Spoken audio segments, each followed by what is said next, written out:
দশমীর মধ্যে তার পরের দিন এত মানে একটা পরিকল্পিত ভাবে ম্যান মেড ডিজাস্টার বা বন্যা এটা প্রতিবার ডিভিসি করে।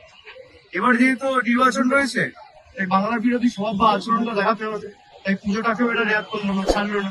মানুষ শান্তিতে পুজো কাটিয়ে দশমীর পরের দিন মানে এত মানুষের জীবন কার্যত বিপদের দিকে ঠেলে দেওয়া, এটা বিজেপির বড় বড় স্বভাব।